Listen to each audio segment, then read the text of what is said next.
yeah, I mean, just that said, before you start, the reason I am so excited that this is part of the Comms by the Coast program is because I saw this when you did this for Brighton SEO, and it really struck me that, no disrespect to you and the work you do in the world you work in, on the surface it might seem a little dry, and certainly I think if you think of the world of museums as an outsider, it might seem quite literally dusty in places, and so it's just really nice to see the different ways that you approach things, and I think that student unions have a lot that we can learn from that. So yeah, this is really, really helpful. So awesome. Well, thank you for inviting me. And dazzle us. Amazing. All right. Well, hi everyone. Yeah, and as I said, thank you very much, Joe and everyone for inviting me. So yeah, I'll just kick off and I'll explain who I am and why I'm here in the next few slides. But behind the scenes at the online museum. Hello. My name's Joe. I'm the digital editor for the Museum of English Rural Life and for Reading Museum as well, which is kind of an Arts Council national portfolio organisation, Museums Partnership Reading. And that means that I write all of our social media posts and edit all website content. So few hands, but lots of pies and lots of email addresses. These slides will focus mostly on the MERL. And I'm going to call it the MERL because otherwise, like, my tongue will, I don't know, not survive the half an hour. And I hope to do three things in them. Give an introduction to our work. So kind of as Joe was saying, it might seem a bit unusual for a museum to be on a call like this, but hopefully I'll prove my prove my value of having been invited. Then I'll talk about our strategy behind our work, and then I'm just going to share some like top tips really that I think are pretty universal. They're ones that we definitely follow to heart in the organisation, in the museum, but I think they work everywhere. So what we do, and these are all photos from our collection as well. So the MERL is a museum in Reading, Berkshire. Here we are. I actually went back there on Thursday for the first time in a very long time. We haven't reopened yet, but it was very nice. But yeah, the museum tells the story of the English countryside and its people, past and present. And we have a collection of more than 25,000 objects, 50,000 books, archives, and 1 million photographs. So yeah, there's a lot of stuff between the walls. We're also a very popular Twitter account, and that's really the reason why I'm here. And yeah, we have 151,000 followers and like enormous engagement, which I'll talk more about shortly. So yeah, actually right here, so we had 150 million impressions in 2019. We increased our followers by 137,000 from April 18 to April 20. Our posts and the things we get up to is regularly covered by World News in many different guises. So we've been shared on the BBC, The Guardian, CNN, BuzzFeed, the New York Times, kind of industry press, stuff like that. And also I've just realized my malware bytes update is showing, apologies if that was on the screen. And we have an entirely organic strategy too. So, all of these impressions are organic. We haven't used promotion anywhere other than the posts themselves. And you might be wondering, what do we talk about? I think kind of as Joe was saying, especially, the concept of a museum, dusty, probably not what you'd first expect to be pulling quite big numbers online, but actually it turns out that there's quite a lot that we're able to talk about. So firstly, we kind of use our collections to tie into pop culture as much as possible. So just a few examples. Before Christmas, we shared a cart and I put, "Last Christmas I gave you my cart." And then the next post was, "But the very next day you filled it with hay." When Parasite came out, this wasn't 23 hours ago as it shows, but this was kind of, I think, February. We found a photo in our collection that looks a lot like Bong Joon-ho with his very well-earned Oscars. We tied into the 30 to 50 feral hogs meme with a very, very large hog from our collection.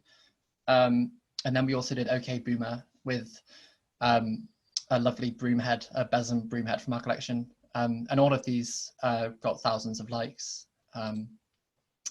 In fact, this was the other day. So there was a new Twitter thing going around, which was reply to this tweet by closing your eyes and typing. And I saw that people were doing it about Benedict Cumberbatch. So I kind of said, try doing it for us. And we got 3,300 replies in about 24 hours. So yeah, I think possibly one of the first times ever that someone's been ratioed, but in a very good way. We also talk about the things that's happening at the museum. So the program, these are kind of school holiday posts, some promotion of things in the shop, a little poem for Valentine's Day, and also kind of like what our community is getting up to. So these are our volunteers. So these chickens are not our volunteers, but our volunteers look after them.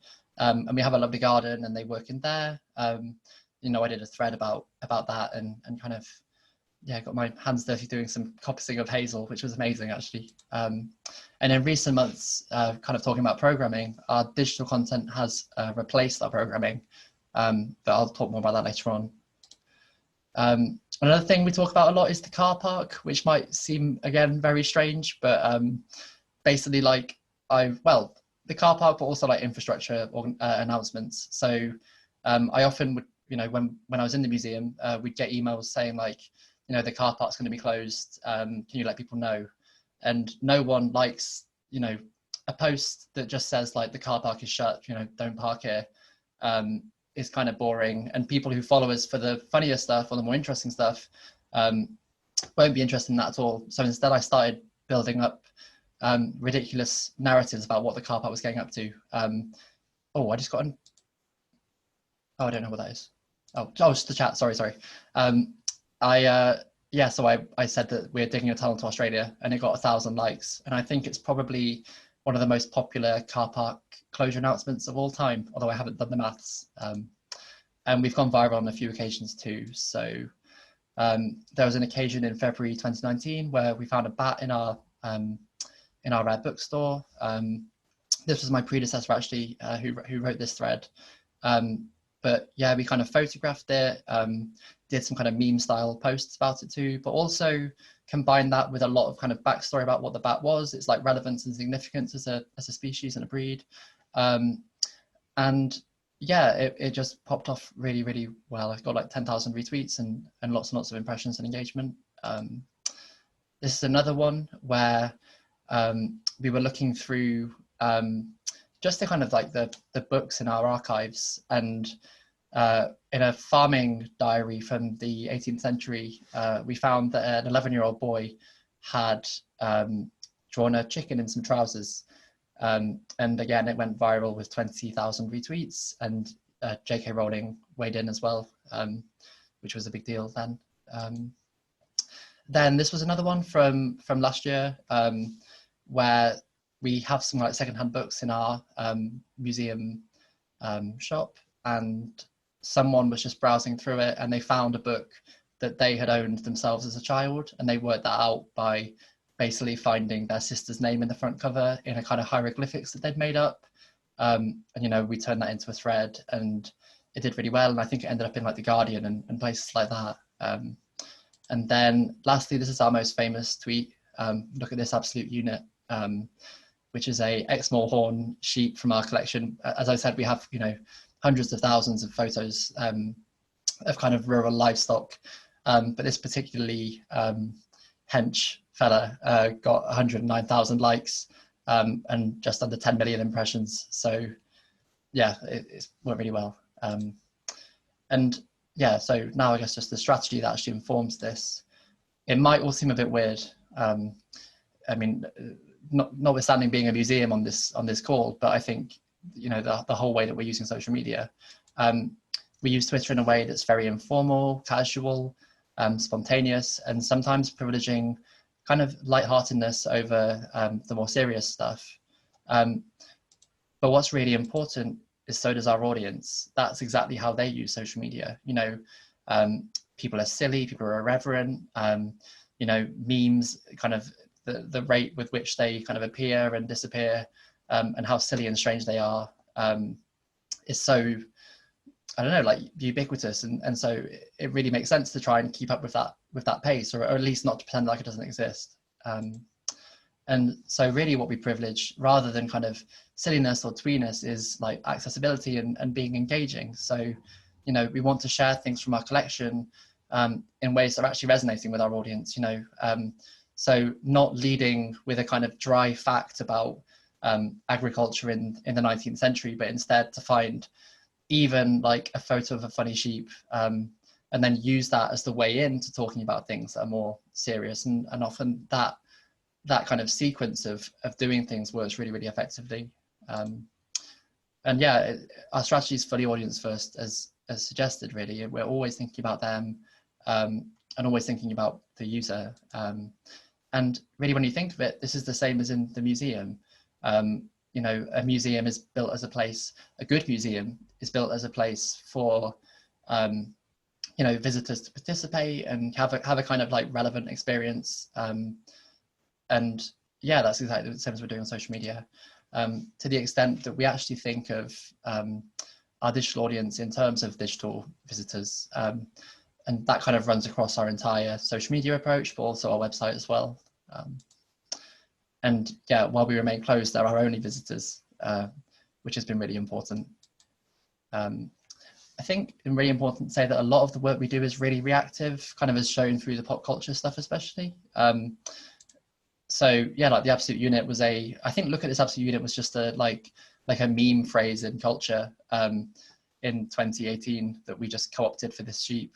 So again, just like participating very reactively in something that people were already talking about, you know, looking at what our audience is doing and thinking like, is there a way that we can be a kind of generative and I don't know, like meaningful member of this conversation? And it turns out we were, which is really good. Another thing that we've talked about an awful lot recently is Animal Crossing, which I'm sure many people would have heard of, even if you don't play video games, but it's a game that came out on the Nintendo Switch. And we started talking about it in January this year. So we did a thread about animal crossings in rural history. So, you know, things like fords that allow animals to cross rivers, kind of green and wildlife bridges like tunnels. And yeah, the thread did really well, considering it was a thread literally about like parts of, you know, rural landscapes, which, as Joe was saying at the start, is not an especially enticing topic from the get-go. But we found that Animal Crossing could be a way, or the game could be a way of talking about this more serious thing in an interesting way. And we actually replicated that during lockdown. So I think in the first week of our closure, after the game came out, we did a challenge on Twitter for people to look through our collections of smocks online and then make their own using Animal Crossing, using the in-game like clothes design thing. And again, it did really, really well. It got like a few thousand likes, so many impressions, and just so many amazing responses as well that I hope are on the next slide. But yeah, and we got interviewed by Polygon magazine, which is one of the biggest video game magazines around. Yeah, and just the things that people made were absolutely brilliant. And then we kind of went full circle and we turned the responses people made to our collection into a collection on our website, into an exhibition even. And again, I guess that's just the whole thing of really placing our audience's responses at the heart of what we're doing, you know, even our exhibitions. Yeah. And we're able to do all of this because there's a really strong digital ethos across the entire museum. You know, it's not a kind of siloed thing just from our social media team, which literally is just me. I'm the only person who writes the posts. I have the trust of the marketing manager and the people higher up still to create posts in a responsive and responsible way. You know, so I am able to just, you know, if we see kind of a thing like Absolute Unit is trending, we have the like permission to see what we can do in a really responsive way. And it's so important because the pace of social media is just so relentless. And also, there's a missed word there, unfortunately, but I can access tens of thousands of photographs that have been digitized. So, you know, we have like so many people across the last few years have been digitizing photos from our archive. So, you know, all of the black and white photos that have appeared in this PowerPoint so far, are ones that archivists, carefully uploaded onto the internal asset management system for us to use. So, it's not as if I just log on to Twitter and that's that. There's kind of a lot of work that goes on behind the scenes to get to that stage, which is exactly what this slide says. It's not an army of one, even though I think sometimes it's made to feel that way, and it's collaborative across the entire organization. And because this digital culture is such an entrenched part of the museum and of the way that we work with social media and the web, we've actually been able to kind of sustain a lot of what we do online throughout lockdown very straightforwardly. So this is our Twitter impressions from the 9th of March to the 18th of May. And most weeks we were getting over 1.5 million, sometimes going up to 3 mil. And I think, so the week of 3 million was the week of the Animal Crossing campaign. And yeah, it's because we have so much content already there. It wasn't a case of, we're in lockdown, what can we do? It was kind of, well, it was that, but equally it was the fact that it was what can we do with the stuff that people have kind of painstakingly generated over a long time. And this is the same for Reading Museum, the other museum I work for, which might be kind of small numbers compared with like universities and students' unions, but for the museum, it's been really incredible to be able to sustain the levels of web traffic we were seeing, considering so much of the web traffic is about what's on at the museum, and yeah, people interested in visiting. The fact that we could sustain that offer online has been key, and it's because we've had that kind of digital thinking in the background. And yeah, for the MERL, we even participated in the county show during lockdown, an online county show, which was called the Greatest Online Agriculture Show. And we worked with a really amazing photographer called Untitled Chapter to create a kind of online exhibition of real county shows. So it was kind of like a meta term, but it was really fun again. So yeah, just some tips and a kind of recipe for success with an amazing photo from our collection. Trust the people who write your posts. So I mean, I don't know about the audience here, but I think whether you're kind of management or if you are literally someone on the ground writing the posts, it's really important to make sure you've got the trust of the organization, because social media is, and not all content creation is so reactive and so fast paced. A meme appears, and then if you're having to wait for sign off from someone, it can just be gone by the time you're ready to actually respond to it. And that lag doesn't translate into positive engagement. It just feels like you're behind, which I guess you probably would be. Use social media in a social way is really important, because I think something that something that's easy to forget is that social media is not a broadcast platform. It's a social platform for conversation and dialogue, and Twitter more than anywhere else. So we post on like Instagram a lot too, and Facebook, but Twitter's where we've been the most successful. And I think it's because we really privilege that kind of engagement and that responsiveness in the way that Twitter does too. I mean, every single post on Twitter is a tweet with equal value. It's not like on Instagram where you have like the kind of the photo that an account posts, and then you've got all the comments as kind of as kind of just responses to that. On Twitter, it's way more frenetic, and yeah, it just lends itself to it. So yeah, it's unsustainable to be digitally effective without a digital culture. So yeah, the idea that social media managers and content creators can just get on with it without support is really unfair, but also just like just short-sighted, really. You need people behind the scenes kind of helping you out and telling you what's going on across the organization. You can't just expect the person writing the posts to know everything. That's a different skill, and psychic powers is something that's very difficult to recruit for, unfortunately. Be patient too. See what works. Strategies like this don't just become effective overnight. It's not as if like one day everything's very serious and very I don't know what the right word is, but kind of professional. And then the next day you're letting your hair down a bit more. It will take a while for people to kind of clock that you're changing and you're acting in a different way. Just like with anyone really. And that's, again, comes back to social media being that kind of conversational way of working.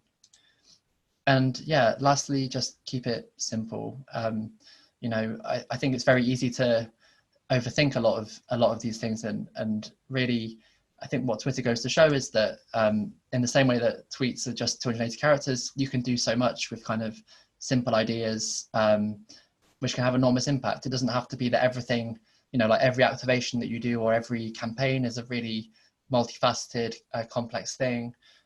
Sometimes just kind of like, I don't know, like short and simple is as good, really. And just keep trying and seeing what works. Yeah, so thank you very much. And I'll stop sharing so I can, if I know, yeah, happy to take questions. But I'm just wondering what the best way of seeing them would be. If you want to see a wall of people, you can. Oh yeah, let's do that. There we go. Hello. So you can switch to gallery view up in the top right. You should be able to see her. Well, at the moment it's just a bunch of blank faces, but yeah, I was wondering if anyone's got any questions, you're welcome to stick them in the chat or switch your mic or camera on. It'd be really nice to hear from people. While people have a think about their questions, I'm really curious to know how you work with the rest of the team. So with the, I don't know the museum words, from curators and other people and like people who deal with the kind of front of house stuff. Are you really embedded in what they're doing, or are you a little island that? So I am a little island, but like an island that's kind of floating around a very busy sea. I mean, it's kind of like, I'm a kind of siloed in the sense that I'm the only one that writes the posts, but equally, like all of the posts are coming from the input of people across the museum. So I think like all of the viral things I talked about are ones that came from elsewhere. So the one with the bookshop, that was the front of house team, having this amazing encounter with, this kind of customer who just had a revelation in a museum shop. The absolute unit came from the archivists uploading the stuff. So yeah, whether it's either conversation or it's just kind of the kind of enmeshed way of working. So, I'm able to like look through the archives online. And yeah, so the online exhibition we did about Animal Crossing, that was from me talking to the curator about Animal Crossing and then sparking an interest in him in the game. And I mean, I think he still refers to it as Animal Crossings, which I find very amusing. But yeah, so it's definitely collaborative, really. And during lockdown, being able to sustain that through things like Teams has been really useful. But also we use Trello really exhaustively, actually, as a kind of pooling thing. So, if people have things that they think should be talked about on digital, we have lists for people to kind of add in good ideas and stuff like that. So yeah, I hope that answers the question. I think I kind of gave two answers, but the second one is definitely the right. I think the idea of being a floating island is definitely something that a lot of people here will kind of appreciate. Yeah. And do you ever get so I know one of the things that a lot of union people struggle with is someone comes up with, I guess, the equivalent of the car park update and is insistent that everyone needs to know this thing. Yeah. Do you have that similar pressure? Is that still something that you have to kind of deal with, the kind of politics and the cultural stuff? Or are people kind of learning, and is that changing? Yeah, we do. I mean, I think we definitely, I guess it's about giving it a kind of reasonable response. So there's definitely sometimes with some things where it almost feels like it's nuclear for some people. It's so important that we really shout about this thing repeatedly, not necessarily the car park, but other kind of various like infrastructure bits. And I think really the point we've really hammered home is that it's whether or not our audience is interested in that and whether that's interesting for them. So obviously with the car park, well, I guess as an example actually is that we started selling ice creams in the museum cafe it's like a shop cafe, it's very small. We started stocking them last July or last August. And one of my colleagues actually posted, it wasn't me, we have ice creams in the shop. And we had a few responses from people saying like, I live in America and will never visit you and I don't care. So it's harsh stuff like that. Yeah, it is really harsh. But I mean, it's kind of balancing you know, I also think that we are a museum with this kind of like, you know, big physical community in Reading, and we have to honour that too. But it's just that balance really of just making sure there's always something in it for your audience, and not, you know, yeah. I hope that answers that. Yeah. And Josh is asking what your social media experience was before you took this job. Yeah, sure. So I didn't work in museums actually. I worked in a marketing agency for 2.5 years. But I think I worked on social media like really extensively there for about 1.5 years. But to be honest, I think the most training that I had, I mean, I got a lot of support there, but I think a lot of the training that I did really was kind of self-taught while I was there. You know, just kind of like looking at what kind of the really successful big brands were doing. You know, and I think that still is a source of some inspiration for me. You know, I think brands like Moon Pie in the States are amazing. You know, Greg's here have been very good at, you know, being really engaging. But yeah, so so self-teaching was really important during that time. But equally, having just been kind of lurking around on social media since I was about 11, I think that's the thing really, is that you know, it's a lot of it is stuff that I had kind of intuited really just through experience. But yeah, so a kind of mix of professional experience, but also, you know, just practical and having fun. Yeah, exactly, in the tweets. That's why I tell people it's professional development. Exactly. 14 years of yeah. And so Eleanor's asked about how to post about pop culture without just being awfully cringy, like particularly so with unions.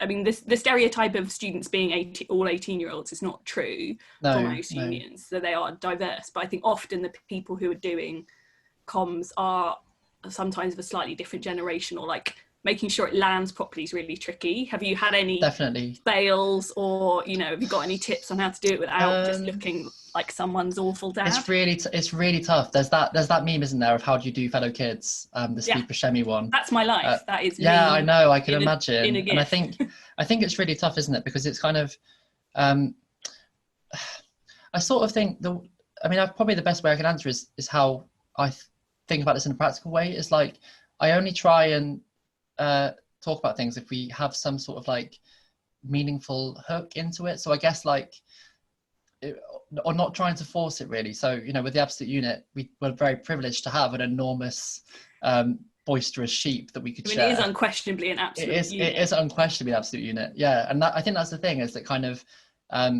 you know, the meme worked really well because of that. But you know, if it was kind of like a little, I don't know, but we're in a strange spot where we can do things that feel bad and it almost feels ironic. So we yeah, I don't know really. I think I absolutely know what you mean. I'm just really reading the question. I'm always going to send it stuff. Yeah, I guess it's just about reading the room really. I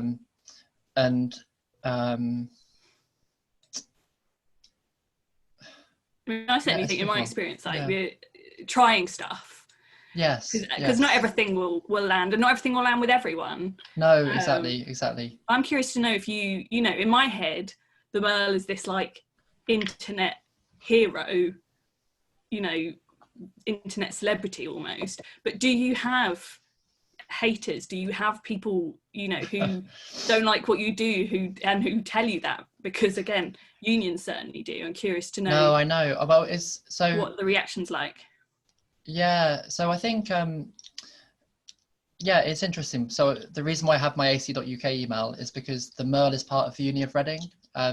So I have a lot of contact with the chap who runs their Twitter. So it's not a union, but kind of. Which is also really good. Like, that is one I would recommend people go and look at. It's a good university Twitter account. No, it is really good, and Tim's great who runs it. But I think I've seen a lot of the responses there. You know, from students, and I guess one difference is really that as a museum we are quite like innocuous. It's not as if there's kind of you know, and we're also really small.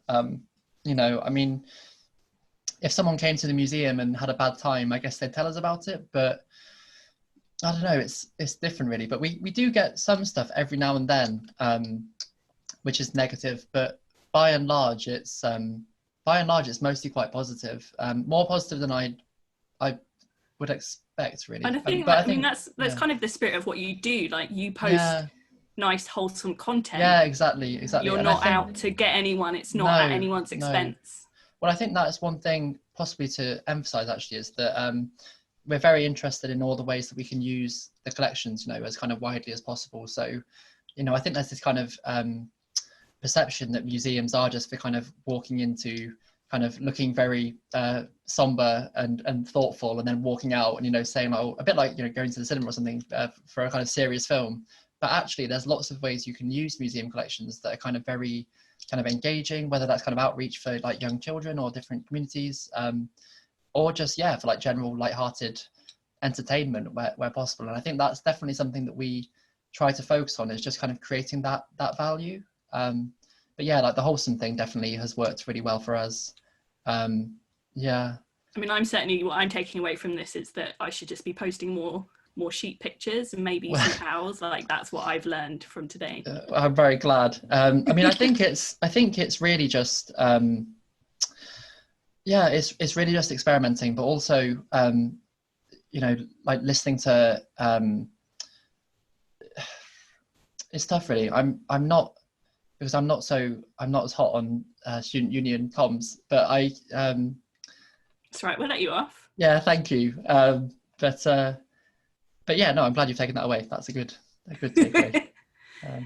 Going to be people rummaging through their archives and looking at things, I'm sure, in a different light now.